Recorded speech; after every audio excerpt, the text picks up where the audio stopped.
Chers amis, bonjour, ici Paul Lemonnier, chercheur en biologie pour la science se prendre dans cette magnifique couleur d'automne de la forêt. Et il y a quelques temps, il y a eu la vidéo de Blaise Hoffman, interview où on a parlé qu'est-ce que c'est de faire paysan. Aujourd'hui, on va parler d'un livre qui commence en paysannerie et qui va nous romaniser la science, romaniser dans le sens de rendre en forme de roman. C'est l'un des premiers romans de ce style, en tout cas l'un des premiers que j'ai pu lire. Et quand j'ai demandé sur les réseaux sociaux, personne n'a pu me donner d'autres exemples. Je vous invite à écouter cette interview parce que Jérôme Lemonnier a fait ce travail de romaniser le monde de la recherche. On part du monde paysan, on a une maladie qui va se déclarer chez les vaches et puis on va suivre vétérinaires, chercheurs, des gens qui contrôlent les sites industriels, des journalistes, des militants, pour découvrir ce qui se passe. Est-ce que vous êtes prêts pour cette aventure formidable? Je vous invite à suivre cette interview.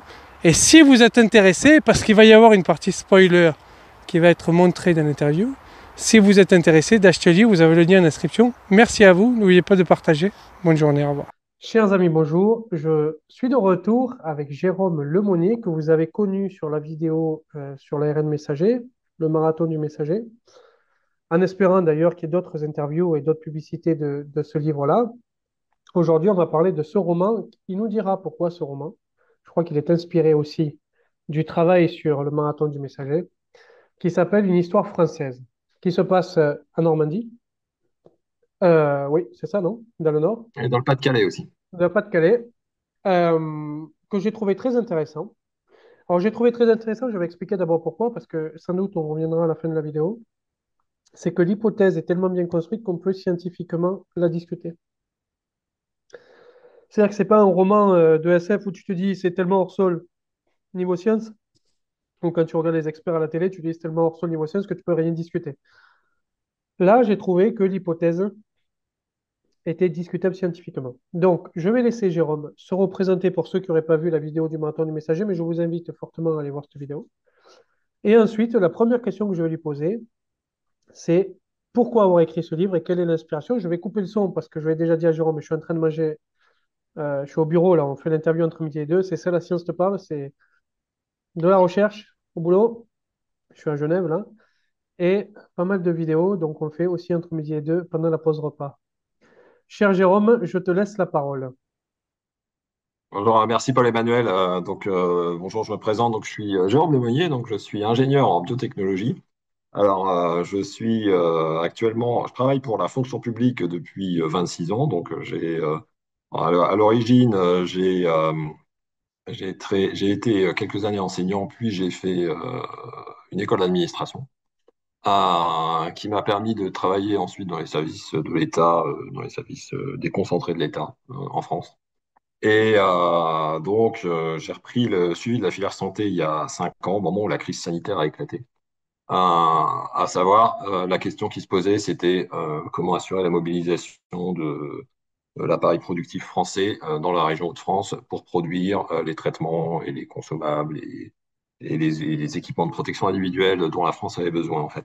Et ça a été une tâche qui a été extrêmement stimulante parce que on était pas en première ligne face à la pandémie de Covid, mais on était vraiment en deuxième ligne en fait. Donc la mobilisation de tout ce qui était appareil industriel, c'était lié à des thématiques de relocalisation industrielle, de réindustrialisation, et ça c'était très important. Et, euh, et en parallèle, en outre, je me suis vraiment pris de passion pour la santé et pour la biologie. Ce qui m'a amené, donc, comme Paul-Emmanuel l'a précisé, en fait, à écrire un livre qui s'appelle Le Marathon du messager avec mon cousin et qui raconte l'histoire des vaccins à ARN messager. Ça a été une aventure vraiment hyper stimulante, en fait, avec deux chercheurs réputés, donc, qui sont Steve Pascolo et Chantal Pichon. Et en fait, ça a été, comment dire, ça a été ouais. Il y a eu, C'était une époque de grande créativité, en fait. Voilà. Et en même temps, c'était quelque chose de vraiment. Il y avait quelque chose d'affectif, en fait, dans l'écriture de ce livre, et dont je me suis souvenu, en fait, pour écrire une histoire française. Alors, on va préciser une chose, c'est que le marathon du messager a été traduit en anglais chez Springer Nature et que Ouais. maintenant vous êtes sur le marché anglophone. Oui, oui, oui, tout à fait. Alors, tu nous as expliqué le pourquoi du livre, plus ou moins dans l'inspiration, tu parles de grande créativité à cette époque-là, mais on peut avoir une grande créativité pour écrire le marathon du messager, qui est une histoire qui est connue, que vous avez décrit, que vous avez fait un travail de journaliste et d'historien, ce que j'essaie d'expliquer sur LinkedIn, parce que beaucoup de gens critiquent, bien évidemment, dès qu'on parle de vaccin ARN messager. Mais il y a une différence entre écrire un livre journalistique et d'historien et écrire un roman. Comment on se prépare à écrire un roman? Est-ce que tu as fait une sorte Alors, de storyboard? Est-ce que tu as lancé pour tes ouais, en fait, personnages ouais, des résumés?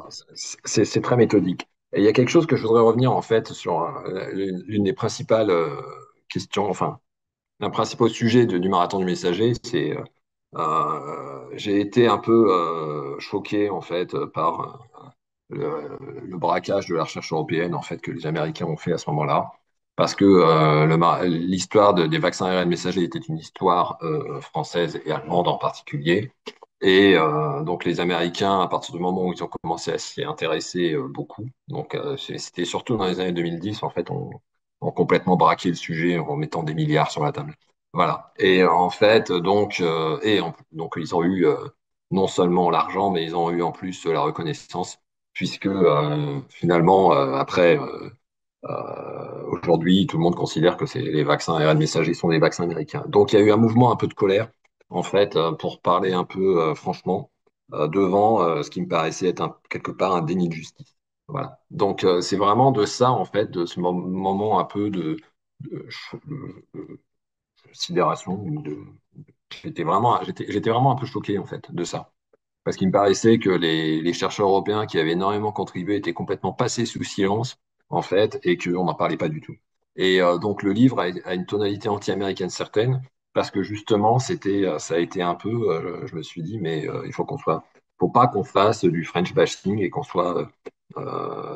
ait honte de ce que la recherche européenne a fait pendant cette période-là. Elle y a contribué de manière très très importante et elle continue de le faire aujourd'hui. Voilà. Donc le livre, en fait, il vient de là. En fait, il vient de de ce mouvement que j'ai pu ressentir à l'égard des États-Unis. En fait, j'ai, disons, il y a un certain nombre de choses que j'ai senties à ce moment-là. Je me suis dit, bon, il y a une stratégie délibérée de guerre économique que les Américains font, clairement, qui se manifeste pour les vaccins ARN messagers parce que c'est aussi du rayonnement géopolitique et culturel que l'on voit. Et en fait, il ne faut pas qu'on ait honte de ce qu'on est et il ne faut pas qu'on ait honte de ce qu'on fait. Et donc le livre, en fait, il s'inscrit là-dedans. Et donc, ça a été aussi écrit pour extérioriser ça. Voilà. Et alors, concernant la méthode en tant que telle, en fait, Je vais juste faire une petite parenthèse si tu me le permets. Les Américains ont volé l'histoire, ont réécrit. On avait parlé d'un interview d'ailleurs de la publication Nature qui était sortie et qui refaisait l'histoire un peu américaine. C'est d'ailleurs pour ça que ce sont les Américains qui ont gagné le prix Nobel et que Steve Pascolo et Chantal Pichon l'ont pas gagné.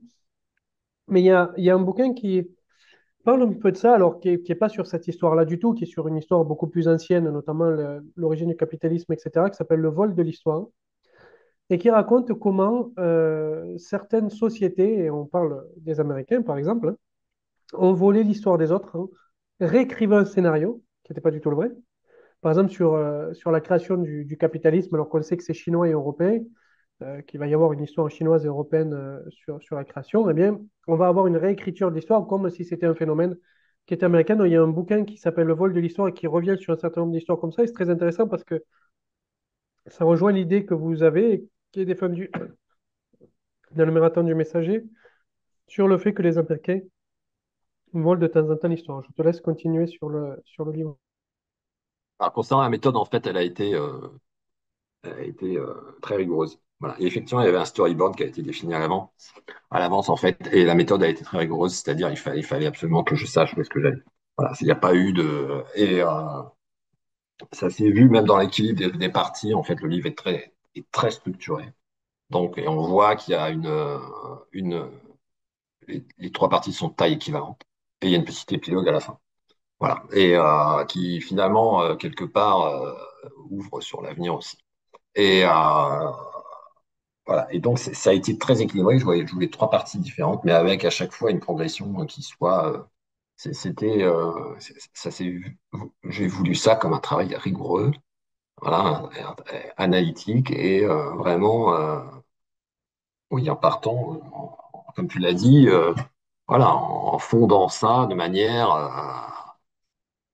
le plus possible, voilà.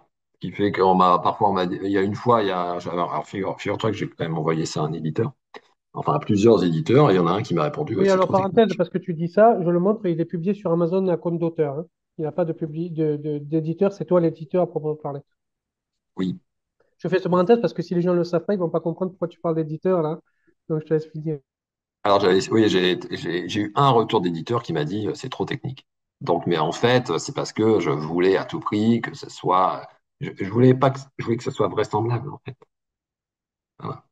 C'est la différence, peut-être, je voulais pas quelque chose qui soit hors sol, je voulais effectivement quelque chose qui soit vraisemblable, qui pourrait arriver. Voilà. Alors, c'est vraisemblable, hein. C'est vrai qu'il est technique, hein. On va pas se mentir, le livre est technique. Moi, je l'ai apprécié aussi parce que je suis scientifique et que je vois un peu la technique qu'il y a derrière et là où tu veux en venir. Et je dis, on peut parler de l'hypothèse de manière scientifique. Donc ça, c'est un bon point. On va parler de l'histoire parce que ça commence dans une ferme. Oui, Pourquoi alors, j'ai tendance à penser que tu es amoureux quand même de la campagne en lisant ce livre, amoureux du monde paysan. Et ça va rejoindre une interview que j'ai fait il n'y a pas longtemps de Blaise Hoffman, Faire paysan, qui est un journaliste suisse qui, euh, qui parle du monde paysan en Suisse et en Europe. Quel est ton rapport? On va poser la question, puisque c'est vrai que tu parles beaucoup de fermes, etc. Et tu parles même de suicide de paysans. Tu montres un peu la difficulté de ce monde-là. Quel est ton rapport au monde paysan? pardon? Il y a un moment, on s'était coupé. Oui, je dis quel est ton rapport au monde paysan? Est-ce que c'est un rapport Alors, familial? Est-ce que c'est un rapport de voyage? Est-ce que non, c'est un j'ai pas rapport trop de rapport en patrimonial? fait. Enfin, si ce n'est quand même si un important, c'est que mon père est véto rural. Il est vétérinaire en Normandie, dans un coin rural. Et en fait, il est en contact constant avec le monde agricole et il est très influencé, enfin très inspiré par la mentalité agricole, la mentalité paysanne. Voilà. Et donc, vétérinaire rural, c'est un métier qui a une vraie dimension sociale. Et Alors, il y a une vétérinaire rurale dans ton histoire qui est voilà, l'un des exactement. centres de l'histoire qui s'appelle Magali. Exactement. Et en fait, c'est pour rendre hommage clairement, c'est pour rendre hommage à une partie de mes racines familiales, en fait. Et, et en fait, oui, oui, oui, c'est des gens qui allient à la fois une sensibilité à l'égard d'autrui, à l'égard des autres, qui allient aussi une intelligence, une curiosité d'esprit qui est tout à fait remarquable. C'est des bons biologistes en particulier et qui manient aussi une, une habileté, notamment parce qu'ils opèrent, ils sont amenés à opérer dans des conditions parfois difficiles. Et donc, il y a le geste du chirurgien, donc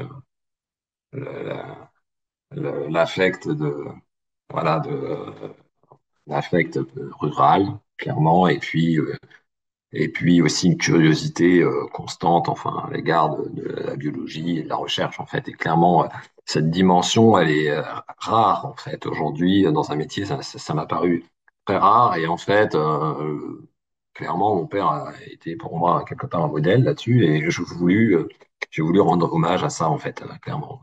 Donc, ça apparaît dans le bouquin aussi.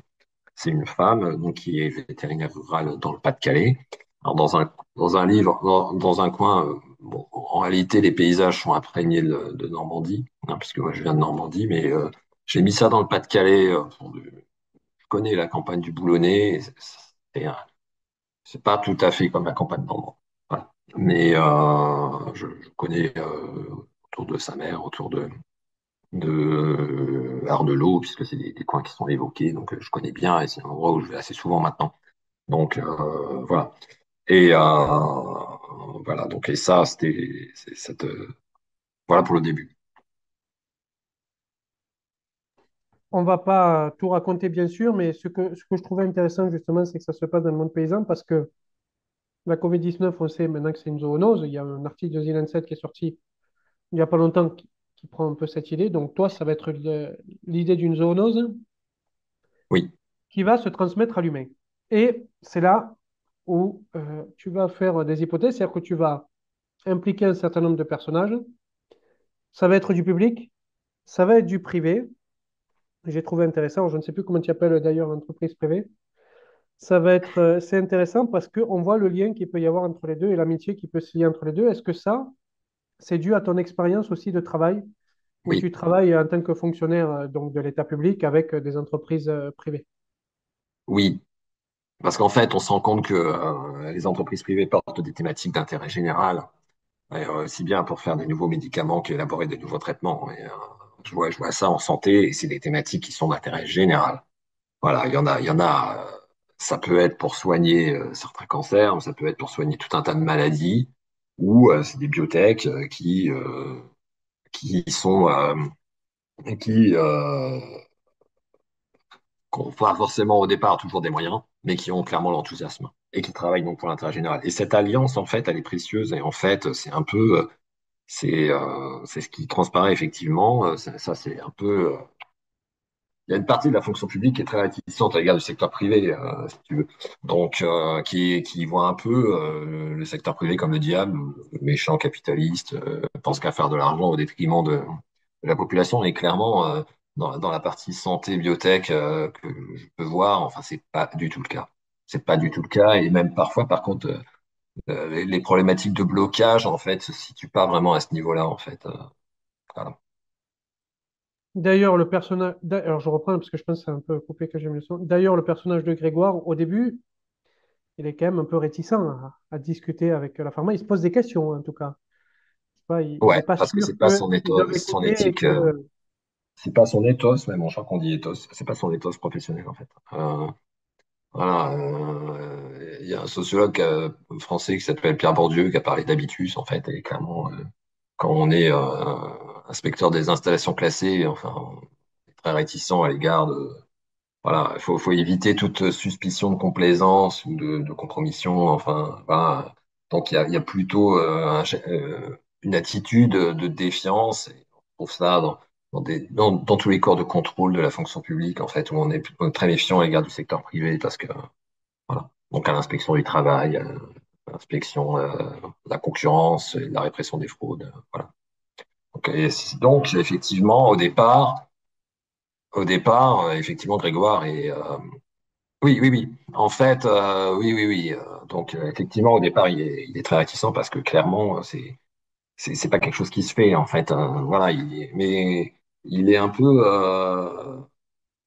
ce qui lui arrive, en fait, est inhabituel et en fait, voilà. Mais il est là au bon moment et il sait apporter la réponse, en fait. Et c'est Alors, ça qui il est est là au important. bon moment. Je trouve quelque chose d'intéressant et rappelons que aujourd'hui, il y a le procès Pellico. Tu vas me dire, ça n'a rien à voir avec ton livre, mais je vais t'expliquer l'idée derrière. Tu dis, il est là au bon moment. Aujourd'hui, on se pose la question de la masculinité, de la féminité, etc. avec ce procès. Et c'est sa femme qui va l'encourager à Oui, prendre un peu de courage, hein. Et c'est sa femme qui va le pousser. C'est-à-dire qu'elle, elle a finalement plus de courage que lui au début.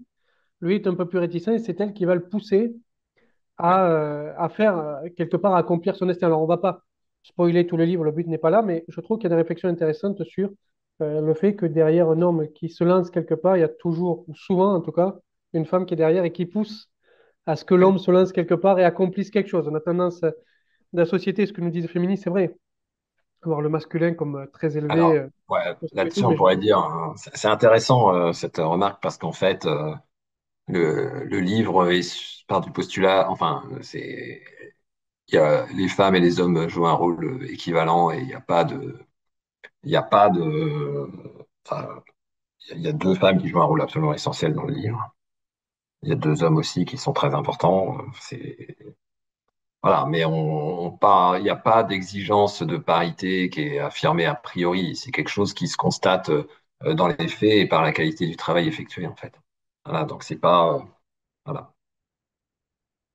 Mais c'est vrai que j'ai eu cette réflexion un peu en lisant parce que je me suis dit, on dirait que tu as cette idée-là. Je voudrais venir sur un point parce que tu as dit au départ de l'interview que tu avais une opposition aux Américains. Tu avais écrit d'ailleurs et dans le marathon RN Messager. Ici, il y a deux entreprises, une américaine, une française, qui vont rentrer en opposition d'ailleurs aussi. On ne va pas tout dévoiler encore une fois. Est-ce que tu as pensé un peu finalement au marathon du Messager ou est-ce que c'est des situations tellement différentes que finalement ça n'a rien à voir? Oui, un peu, hein.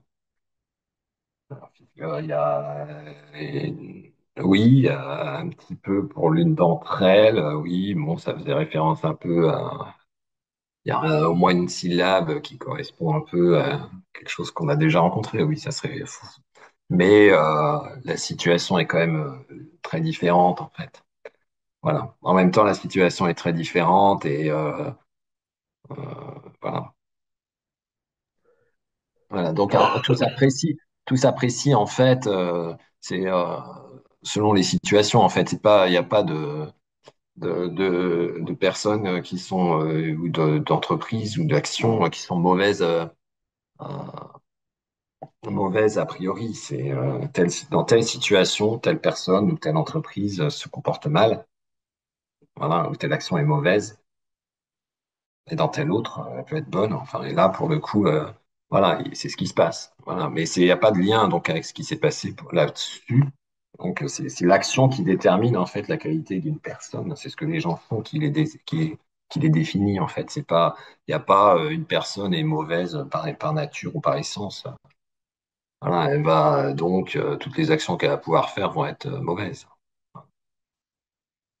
Ça, c'est une bonne, je trouve une bonne philosophie. C'est vrai que ça transparaît dans le livre, notamment avec les personnages qui vont se pousser un peu l'un l'autre, avec Magali aussi qui va avoir un certain courage parce que vétérinaire rural, elle va essayer de se poser la question de savoir pourquoi cette Oui. zoonose. Et Et puis, en fait, ça c'est très important. Et en fait, parce qu'en fait, ils auraient pu ne rien faire et ça aurait été mal. Mais ne rien faire aurait été mal. Par contre, faire quelque chose est bien. Donc en fait, ils choisissent parce qu'ils auraient pu se dire, ouais, mais c'est trop pour telle raison, on va rien faire. Voilà. Et donc, et ça, ouais, ça c'est Cathy Carrico, dans le livre qu'elle a écrit, elle dit à un moment, mais genre, je pouvais très bien ne rien faire. C'est ça la définition même du statu quo, et comme ça, rien ne change. la plupart des gens ne font rien. La Pour plupart des revenir gens le sur font. l'affaire Pellico, parce que je dis ça parce que c'est l'actualité au moment où on tourne cette vidéo, beaucoup de journalistes expliquent que, par exemple, il y a des gens qui ont vu sur Internet l'annonce là, de Dominique Pellico et qui n'ont pas dénoncé l'annonce à la police. Ils n'ont pas participé, bien sûr, aux agressions sexuelles et au viol, mais ils n'ont pas dénoncé, tu vois, l'annonce qui était un peu bizarre, hein. Et c'est vrai que la plupart des gens, on peut passer devant une situation qui nous paraît anormale. On peut voir dans le cadre de notre travail des situations de gens qui vont détourner des sous, qui vont faire mal des choses, et puis on dit rien. C'est vrai que c'est Oui, souvent le cas. Et toi, tu décris des gens qui sont à l'opposé de ça. exactement. Exactement. En fait, il y a un moment, il y a une cadre industrielle qui intervient et en fait, elle fait penser de manière évidente à quelqu'un que j'ai connu que je connais d'ailleurs dans mon activité professionnelle, de manière évidente. Voilà. Et qui aussi est parti pour quelque chose de très ressemblant. Voilà. Pour, et donc, mais là, elle est occupée à monter son entreprise et qui aussi travaille sur des sujets de chimie pharmaceutique, voilà, et qui veut aller sur de la chimie verte. Voilà. Le problème, euh, le problème là, c'est que on peut avoir par exemple, si vous voulez, pour l'utilisation de dérivés pétrosourcés pour l'industrie agroalimentaire. Et donc ça, forcément, faut pas s'attendre à ce que lorsque ça soit ingéré, ça soit très bon pour la santé. Mais c'est le genre de choses dont on parle pas. Il y a des choses dont on parle pas bizarrement d'ailleurs. Hein. Sur les perturbateurs endocriniens, par exemple, on commence quand même à avoir pas mal d'éléments là-dessus qui montrent que c'est mauvais pour la santé. Et pourtant, il n'y a pas grand-chose qui se passe. Je suis d'accord avec Donc, toi. donc en fait, donc il faut avoir une approche rationnelle. Et tout ça pour dire que les complotistes aujourd'hui choisissent leur combat et qui sont, c'est pas un bon combat, c'est un mauvais combat. Ils se trompent de cible. Enfin, c'est triste, c'est triste. Ils sont Les à complotistes côté sont du souvent but. idéologiques et il y a un point que j'ai trouvé très intéressant dans ton livre, c'est que finalement, ceux qui vont rien faire ou qui vont pas pousser à l'action sont les politiques par idéologie. On va pas dire le groupe politique, etc., dont tu parles ici, Oui, Mais il y a une Ça, certaine idéologie derrière et le politique, en fait, comme tu parlais statu quo tout à l'heure, il reste figé sur sa position dans ton livre idéologique, il ne va pas avancer. Donc ça, je trouve intéressant aussi que tu aies mis le politique figé et les autres qui avancent. oui, oui, en fait, je pense que c'est vrai en France aujourd'hui. C'est-à-dire que, par exemple, sur le réchauffement climatique, pour sortir du sujet, et encore, c'est pas tout à fait aussi éloigné du sujet, puisque les zoonoses viennent souvent de là, est-ce que tu estimes que le politique est statique et que c'est le citoyen qui essaie d'avancer par des solutions, des journalistes qui essaient d'avancer par découvrir comme tu parlais des perturbateurs endocriniens, le pourquoi est-ce qu'on n'en parle pas, tu vois? Est-ce que tu estimes que le politique est plus ou moins inactif aujourd'hui?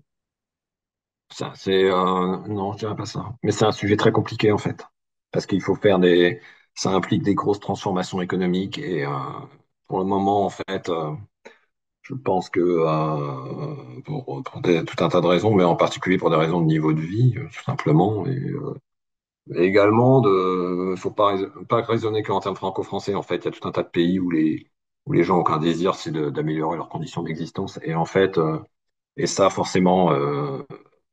Je dirais pas que c'est un facteur bloquant, mais je dirais que c'est une variable à prendre en compte en fait dans toute politique qui veut lutter contre le réchauffement climatique. Et elle n'est pas du tout facile à appréhender en fait. Donc, ce qui fait, je pense que la plupart des hommes politiques aujourd'hui sont conscients en fait, des hommes et des femmes politiques sont conscients de la nécessité de lutter contre le réchauffement climatique et de réduire nos émissions de gaz à effet de serre. Enfin, au moins en France, ça, ils en sont clairement conscients. Alors, je posais la question par rapport à ton ouvrage. On va finir sur la dernière partie qu'on avait décidé d'aborder avant de rentrer dans la partie spoiler, parce que j'ai envie qu'on parle un peu de ton hypothèse. C'est Flaubert qui disait, avant d'écrire un livre, il faut en avoir lu 300 avant. Est-ce que tu as lu 300 ouvrages pour écrire celui-là? Et si oui, est-ce que tu peux donner deux, trois Ah, noms d'inspiration de c'est lui livres? lesquels? Oui. Alors, clairement, en fait, oui, j'ai lu des ouvrages qui. Voilà. Alors, clairement, parmi mes influences, il y a des influences littéraires qui sont évidentes. Bon, alors, en premier lieu, il y a les romantiques allemands. Donc, il y a des poètes, Hölderlin est revendiqué, clairement. Il y a Novalis, il y a Goethe, surtout Goethe des années d'apprentissage et de voyage de Wilhelm Meister et de Faust, clairement, parce que Faust est un ouvrage qui est très inspirant pour moi. C'est quelqu'un qui commence par faire de la philosophie et par avoir des désirs. Son seul désir dans la vie quand il a 25 ans, c'est de séduire la première fille venue. Et après, à la fin, il veut améliorer le sort des gens. Donc, et en lançant des grands projets d'aménagement. Et, bizarrement, j'ai toujours été intéressé, peut-être parce que je suis sensible aux actions que les gens font, en fait, par la deuxième partie de Faust, en fait. Donc, et là, clairement, oui, c'est une influence revendiquée. Côté, il y a d'autres écrivains. J'ai lu Robert Musil, par exemple, qui est très intéressant, qui est un écrivain autrichien qui a écrit, qui s'appelle L'homme sans qualité, qui est un livre très intéressant. Les désarrois des Lefterless aussi. Il y a Milan Kundera, qui est une influence aussi assez importante, où là, on est plutôt sur un peu on n'est pas sur une approche sentimentale, émotionnelle, mais on est plutôt sur une approche assez froide des événements du monde, en fait. Et côté français, il y a Balzac, clairement, Stendhal, Maupassant. Maupassant qui pour moi représente l'attachement à la Normandie, donc qui est clairement une influence aussi. Euh, voilà, donc et il y a quelques autres références qui apparaissent. Il y a Spinoza en philosophie aussi qui apparaît. Euh, je pense pas avoir lu 300 livres. Là, j'ai beaucoup moins le temps de lire. Enfin, j'ai moins le temps de lire, c'est vrai.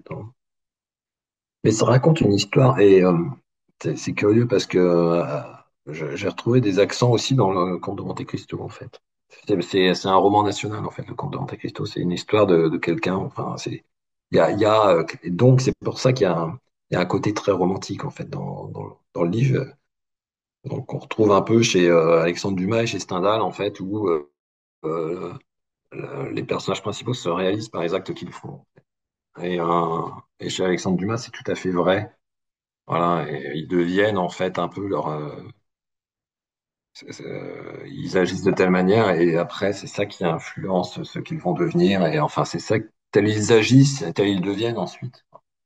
Donc, et chez Stendhal, on retrouve tout à fait ça, en fait. Donc, voilà. Et là-dessus, il y a cette croyance aussi que, clairement, je crois que ce qui fait se bouger les gens, ce qui les fait se mouvoir, ce qui les fait agir, l'énergie, c'est une sorte d'énergie individuelle, en fait. Et c'est cette énergie-là, en fait, c'est ça qui détermine leur avenir, leur destinée, en fait. Voilà. Donc, c'est important justement, de, de faire ce qu'on pense être exact et juste, en fait. Voilà. Merci pour ce message. On va arrêter là pour la partie présentation du livre qu'on ne voulait pas trop longue. Je rappelle, Une histoire française de Jérôme Lemonnier. Maintenant, on va faire comme les critiques cinéma, c'est-à-dire que pendant quelques minutes, ceux qui ont lu le livre, vous pouvez revenir et on va parler de spoilers. Alors, est-ce que, donc là, c'est pour les gens qui ont lu le livre, donc on peut aller à fond. Est-ce que tu peux nous rappeler l'hypothèse du livre, s'il te plaît?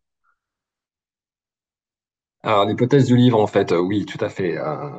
C'est un jour, il y a une vache qui tombe malade dans un champ du Pas-de-Calais, enfin, dans une ferme du Pas-de-Calais, en fait. Et c'est le départ, en fait, d'une épidémie aussi. Alors, ça fait penser à la fièvre afteuse que les vétérinaires ont connue à l'époque. Et t'as les vaches qui tombent malades, mais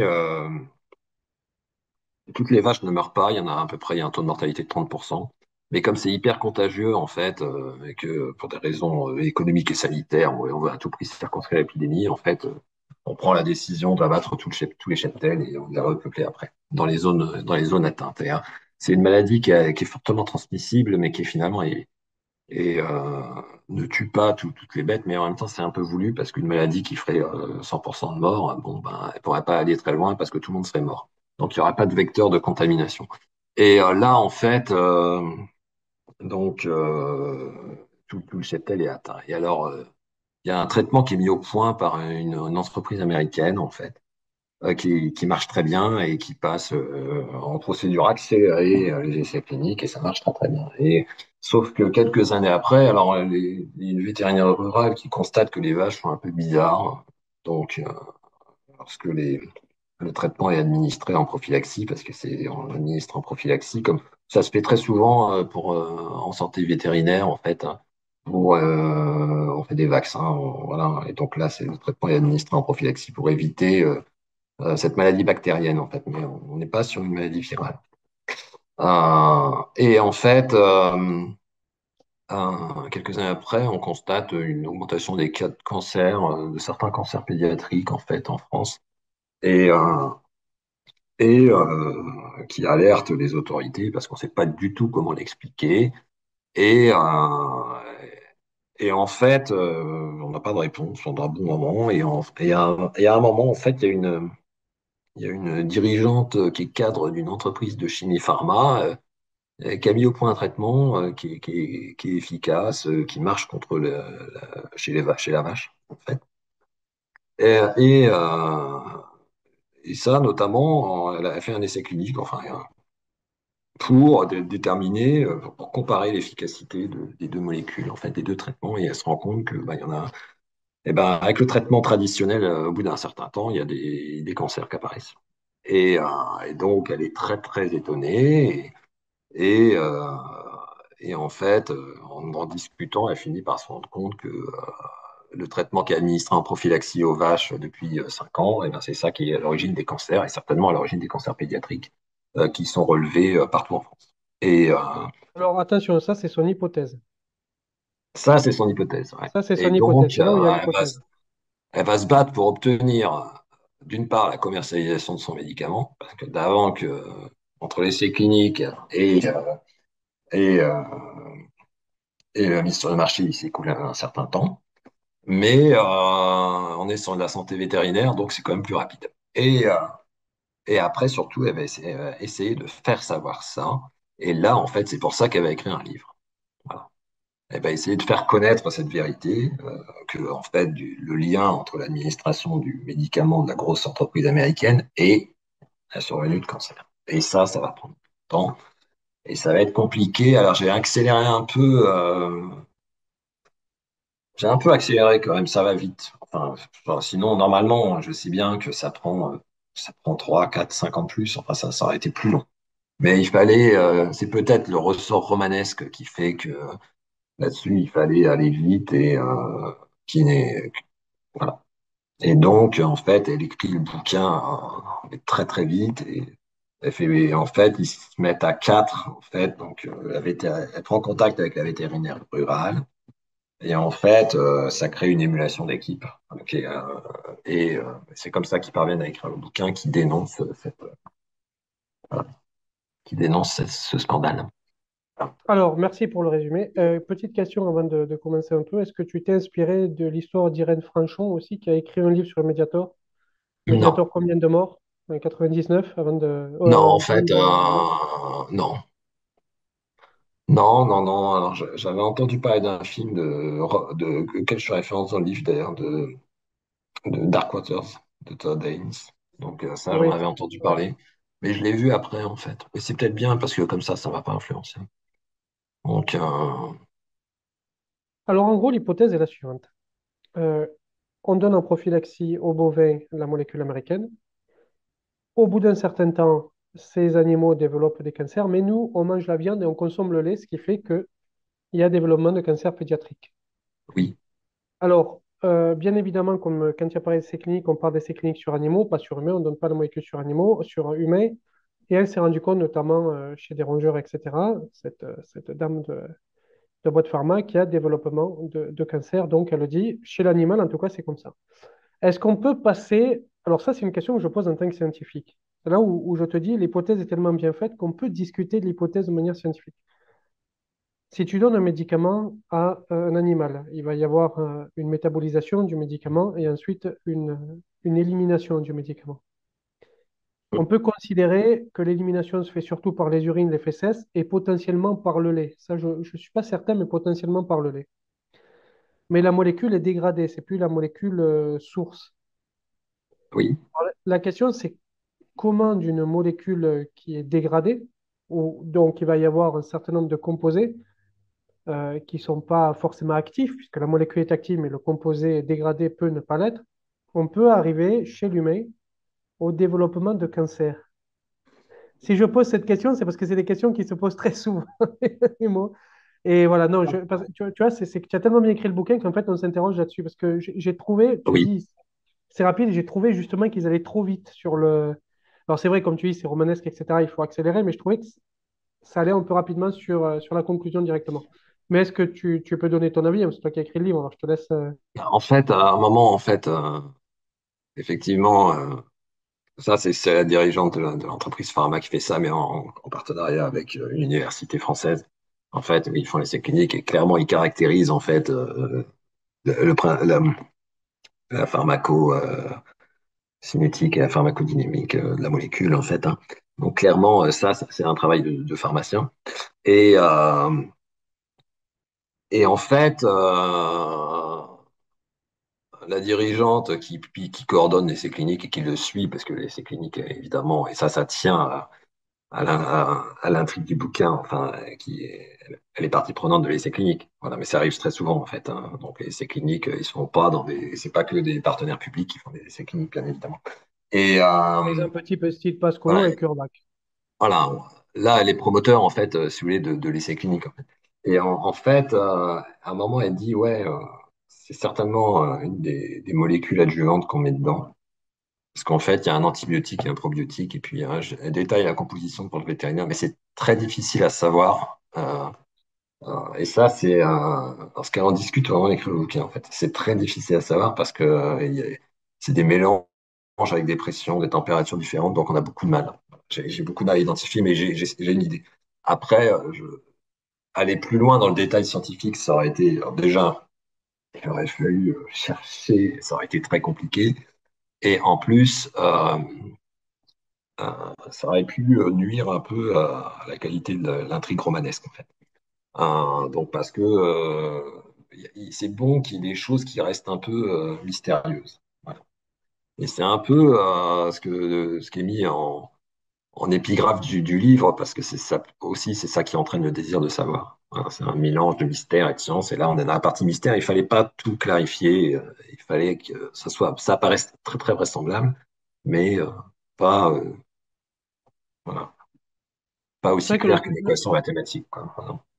voilà, mais c'est vrai que le fait que je lise le livre en tant que chercheur en biologie, je me suis posé ces questions-là et je me suis imposé une autre, bon, qui est peut-être un peu plus difficile, mais quid des eaux usées? Parce que des vaches vont uriner, donc on peut retrouver dans les rivières, etc., si le traitement des eaux n'est pas très bon, et on le voit souvent avec des nitrites et des nitrates que l'on retrouve dans les rivières, donc il y a aussi le problème des poissons qu'on peut manger, poissons d'eau douce, et qui peuvent amener aussi. Alors, c'est exact, effectivement, c'est une bonne question. Ouais, j'ai pas creusé cette hypothèse-là. Et effectivement, ça pourrait être intéressant après qu'il y ait une contamination des eaux usées et qu'après, effectivement, ça arrive voilà, au niveau des poissons. Ouais, qu'on retrouve. Ouais, j'ai pas creusé ça. Je suis chiant, hein. Ça serait certainement un peu compliqué. C'est moins intuitif peut-être que la viande et le lait. Enfin, c'est moins immédiat, disons. Alors c'est vrai, c'est moins immédiat, et le lait, comme je te dis, le lait, je l'ai compris. La viande, souvent, c'est des questions qu'on se pose pour la viande. En attendant, je trouve que, pour finir, on va conclure l'interview, si ça te gêne pas. Je trouve que c'est quand même un des premiers bouquins scientifiques que je lis, c'est-à-dire pas de la vulgarisation scientifique ou de l'explication de l'histoire des sciences ou une autobiographie ou une biographie de chercheur. C'est vraiment un roman qui a une hypothèse qui lui est propre, c'est-à-dire qui n'existe pas, c'est pas quelque chose de réel qui s'est passé. Et tu arrives quand même à décrire le fonctionnement du monde de la recherche. Je ne sais pas si on le voit bien, là, mon fond. Tu arrives à décrire le fonctionnement du monde de la recherche. Tu arrives à décrire les différents acteurs de ce monde-là. Tu arrives à décrire les questions qui se posent pour interagir entre eux. Et c'est des questions qui se posent en fait au final en permanence. Et j'ai trouvé très intéressant que les questions soient posées dans le cadre d'un roman et avec derrière une hypothèse scientifique qui était intéressante. Merci beaucoup. Merci beaucoup. Mais effectivement, la recherche est très fascinante et la science est très fascinante. Et la science peut être une source d'inspiration pour des romans, bien sûr. Donc, et là, Elle, ça a été mon cas. elle n'est pas beaucoup parce qu'on utilise la science souvent pour de la science-fiction. Bon, on peut citer Asimov, etc. On va aller au-delà de ce que fait la science, mais là, on n'est pas au-delà de ce que fait la recherche. On est vraiment dans ce qui peut être vrai. C'est ça que j'ai trouvé intéressant, parce que c'est pas un livre de science-fiction, c'était vraiment un livre qui parle de la recherche. Oui, oui, oui. Donc, je trouvais ça intéressant. Je vous invite à le lire, donc Une histoire française. Pourquoi ce titre d'ailleurs? Tu le dis à un moment donné dans le livre, hein. Il y a quelque chose dans le livre qui le décrit un peu, mais si tu peux dire aux gens qui nous écoutent pourquoi ce livre? Pourquoi ce titre? Parce qu'en fait, quatre individus qui n'avaient pas grand-chose à voir les uns avec les autres, qui vivent dans des coins différents, quatre Français, euh, quelle que soit leur origine, voilà, ou leurs conditions de vie, vont faire une œuvre commune, en fait, et vont écrire une histoire à quatre mains. Et c'est là de, c'est ça qui est intéressant, et c'est une histoire à la fois scientifique, industrielle et culturelle, en fait. Et donc, c'est pour ça que le titre me paraît être celui-là. Je vais revenir, et on va terminer peut-être là-dessus, à ce que moi j'ai trouvé du livre par rapport à l'affaire Mediator que je connais un peu pour l'avoir vécu quand même un peu de l'intérieur. C'est que l'affaire Mediator, elle se présente un peu comme toi, des gens qui n'ont rien à voir, avec une pneumologue, avec un gars de la NSM, qui avait de l'AFSAPS à l'époque, là où je travaillais, qui va faire sortir les documents, qui va le donner à une journaliste, qui, elle, va demander à des scientifiques de relire les documents. Elle s'appelle Anne Rouen, la journaliste, qui va demander aux scientifiques de relire les documents parce qu'elle ne comprend pas tout ce qui est écrit dedans. C'est normal. Et au final, il va y avoir un mélange de personnes, donc des scientifiques, des médecins, journalistes, qui vont travailler sur cette affaire pour la faire éclater. Et il y a quelque chose d'assez similaire aussi dans ton livre. Là, je trouvais ça intéressant quelque part, tu vois. Et, ouais, et en fait, ce qui est intéressant aussi, c'est pas quand l'État dit, bon, maintenant, on va faire une énorme étude pour faire sortir, pour expliquer pourquoi du comment. Non, ça marche pas. Voilà. Et c'est en fait, c'est quelque chose, là, c'est quelque chose qui vient d'en haut. Et en fait, non, c'est pas comme ça que ça fonctionne. En fait, souvent dans les faits, d'ailleurs, ça marche pas comme ça. c'est quelque chose qui vient d'en bas et qui fait. Alors, pour le moment, le signal faible au départ, il n'est pas du tout écouté. C'est quelque chose qui vient d'en bas. Ça vient de campagnes françaises ou de villes moyennes, enfin, voilà, et qui sont que, ça vient de personnes lambda, quoi, voilà, quelque part. Et ça, c'est très intéressant parce qu'elles sont saisies en fait par quelque chose qui les dépasse complètement en fait. Et là, en fait, ce moment-là, il est très intéressant. Dernière question. Alors, comme on est sur Zoom, en fait, tu sais qu'on a un temps limité, c'est pour ça que j'accélère un peu. Dernière question. Est-ce que tu as d'autres projets de romans? Quels sont tes projets littéraires à Ouais, venir? en fait, oui, mais je sais pas quand je vais. Oui, en fait, oui, il y en a un auquel je pense de temps en temps. Ouais. Mais ça peut être dans 1 an, 10 ans, je sais pas. Euh, il y en a un où on parlerait de l'industrie, cette fois-ci, il serait plus industriel, toujours. Mais cette fois-ci, ça serait, je prendrais quelqu'un d'origine arabe, en fait, immigré,